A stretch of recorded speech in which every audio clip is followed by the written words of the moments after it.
Okay, welcome back mga lods to another content. And for this video, pag-uusapan po natin yung sinabi ni Banat Bay about kay Robin Padilla. Let's go. Bastos ka, Senator Robin Padilla. Grabe. Bastos ka.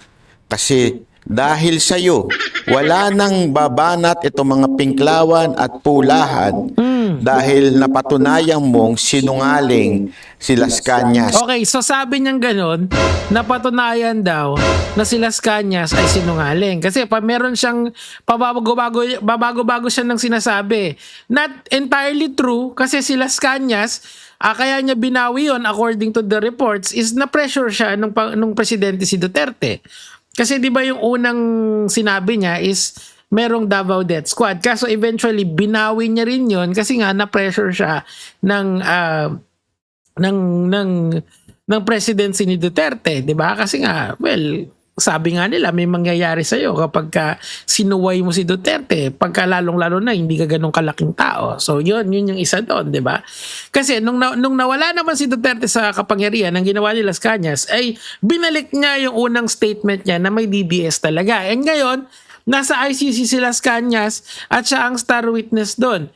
'Di ba? May probable cause na may ginawa talagang mali si Rodrigo Duterte. All right. So, importanteng konteksto 'yon kaya nagbago ng statement si Las Cañas. Pero ngayon, mukhang papanindigan niya na 'yon at nandoon na siya sa The Hague or somewhere in the world. Now, ano po yung point nito kung bakit natin 'to pinag-uusapan? Okay?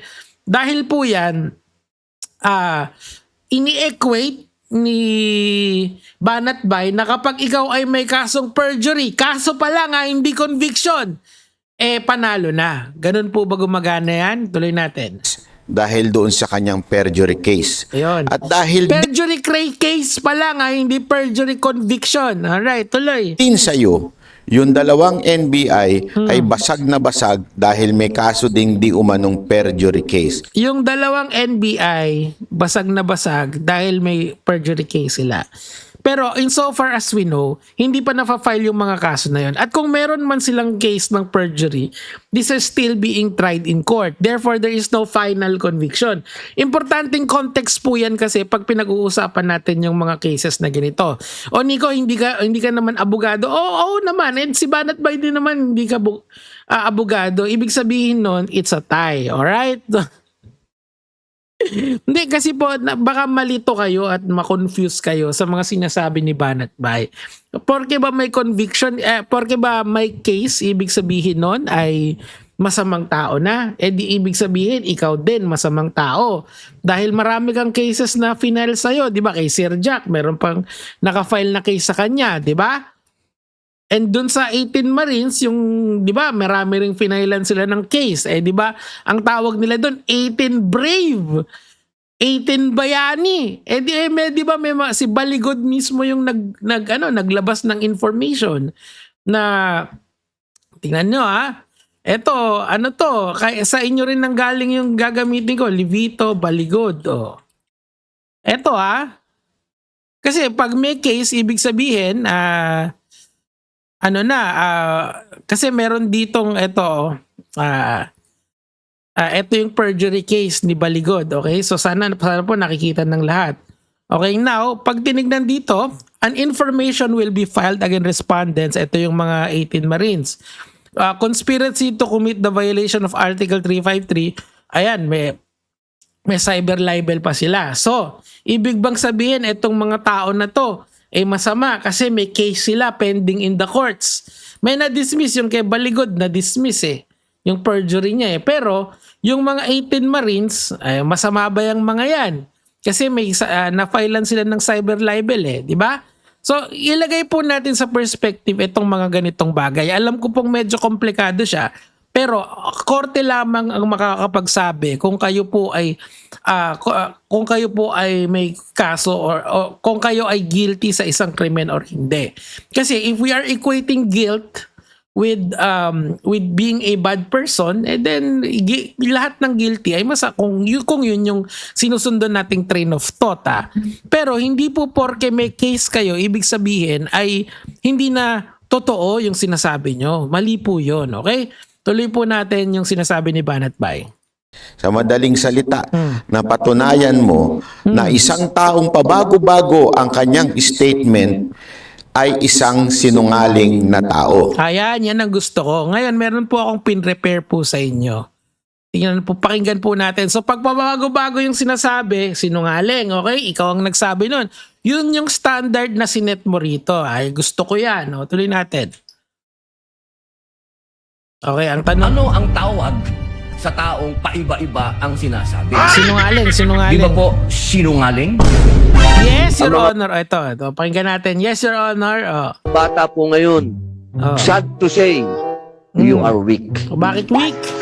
Hindi kayo katulad nung panahon namin na hindi kami iyakin. Okay, so hindi iyakin si Robin Padilla according to himself. Okay, wala tayong iniiba dyan. Nire-repeat lang natin yung sinabi niya. Nung panahon namin, hindi uso yung salitang depression. Okay, hindi daw uso yung salitang depression. So, never pang na-depress tong tao na to at never pang umiyak. Very good. Isa kang tunay na bad boy. Tuloy natin. Hindi ko nga alam yun eh, kung ano yung depression. A few moments later. Oh, syempre. Ayun na, sinungaling. Depende sa kausap, no? Hindi ako nagpakamatay. Oh, sinagip lang ako ng aso ko. Totoo to. Anak ka ng Oh, so nakita nyo na po kung paano kayo inuuto nitong mga tao na to, mga lords. Kita nyo, obviously. Tingnan nyo yung inano niya. Ginagawa niya sa pagmumukha niya. 'Di ba? So sinungaling pala si Robin Padilla. Oh. So sinungaling din pala siya. According to you, pabago-bago yung sinasabi. Oh, tuloy natin. Therefore, Ah. bastos ka according sa mga pinklawan at pulahan. Hindi naman bastos si Robin para sa akin. Tanga lang siguro. Magkaiba kasi yung bastos sa tanga eh. Meron kasing bastos na di naman tanga. Di ba? Yung matatalinong bastos. Meron naman both. Palagay ko, si Robin, hindi ko naman siya kilala personally. Pero nagbe-base lang ako sa lahat ng sinabi niya sa impeachment. Di ba? As a taxpayer, I need to criticize this type of politician. And sa tingin ko talaga, lugi ang taong bayan kapag nagsasalita si Robin Padilla sa impeachment. Hindi na lang siya maglito-lapid at tumahimik na lang. Ang masakit pa rito, bukod sa tatanga-tanga na nga si Robin, meron pang mga kagaya mo na binibigyan ng ng semblance of credence or binibigyan ng halaga yung sinasabi niya na merong lalim ito. Wala pong lalim yung pinagsasasabi ni Robin Padilla. Ang gusto niya kasing palabasin dyan, kapag may case ka, ibig sabihin, discreditable ka na or na-discredit ka na, may kaso ka pala eh. O, di ba?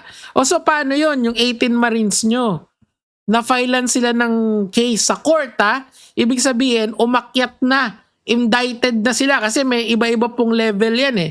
Sa fiscal, kapag nandun ka pa lang, ikaw ay respondent pa lang na tinatawag. Ibig sabihin, sasagutin mo muna yung accusation sa'yo. Di ba? May accusation sa'yo na isasampa sa fiscal, tapos pag nasagot mo yon, either mananalo ka or matatalo ka. Pag natalo ka, indicted ka. May mugshot ka. Di ba? Tapos magbabayad sila kung magkano man yung kanilang fine dyan. Isa yan, di ba?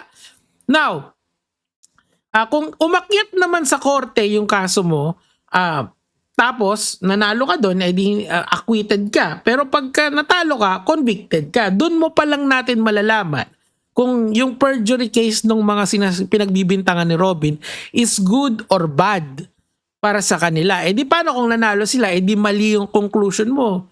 Kasi nag-decide ka kaagad eh. Senator judge lang si Robin ng impeachment. At hindi porke may kaso ka, ibig sabihin masamang tao ka. Hindi po ganon. Kailangan muna ma-convict kayo at the very least para masabi mo na itong tao na to ay nagsinungaling under oath, perjury. Etong mga to, o paano to? Kung susundan natin, eto may cyber libel pa to. Are we going to consider them bad people? Syempre, may yung mga DDS, hindi. 18 brave yan! 18 Marines yan! Hindi po ganun gumagana ang batas. Ito po ang hirap kasi pag nakikinig kayo sa mga tanga at bobo dito sa internet. Kayo po ay nahahawa. Ang pagiging BBS po ay isang kapansanan. Kapansanan po yan. Kasi po, nakikita nyo ng mali yung ginagawa ng mga tao, tapos ina-idol nyo pa. Nakita nyo na ngang mali yung ginagawa ng tama ng tao, ang ginagawa nyo, inaano nyo pa. Sinusuportahan nyo pa imbis na itama nyo. Di ba? Mali naman po yun. Tuloy na natin. Wala na tuloy silang magagamit laban kay BP Sara Duterte at nabasag mo ang kasinungalingan ng mga Hindi, pwede pa rin naman gamitin yung mga sinabi ng NBI. The video speaks for itself, di ba? Nakalimutan ko yung yung Latin word dun yung the evidence speaks for itself. Nakita naman natin na si VP Sara ay nanakot. Di ba nakita natin yon? Nakita nating lahat yon na si VP Sara ay may sinabing hindi maganda kay Pangulong Marcos. Binantaan niya si Marcos. Kailangan pa ba nating i-verify yon? Kailangan pa ba nating kunin yung buong konteksto nun? Bakit? Nung hinuli ba ninyo si Ronnie Mas, yung teacher, yun ba ay kinuha natin yung buong konteksto kung bakit siya nag-post ng ganon kay Duterte? Baka joke lang naman yon. Wala naman $50 million yung tao na yon. Sa hirap ng buhay noon at ngayon, lalong-lalo na kapag isa kang guro, maniniwala ka ba? Na perang ganon yung teacher na yun? Siyempre, malamang sa malamang, hindi. O konteksto. Di ba sabi nyo, kailangan i-contextualize natin. Ang punto rito mga lords, ang masakit kasi rito, ang mga senator judges po, ang magde-decide kung sino, kung i-convict ba nila si Sara Duterte or hindi. Sa palagay ko po, itong mga sila Robin Padilla, hopeless case na yan. Hindi na mababago yung isip niyan simula pa lang. One-sided na yan kahit nanumpa sila na dapat ikaw ay magiging impartial. Magiging impartial ba sila? Sa tingin ko po hindi. Yun lang naman po yung sa akin for today. Salamat Banat Bay, Gege mga lod.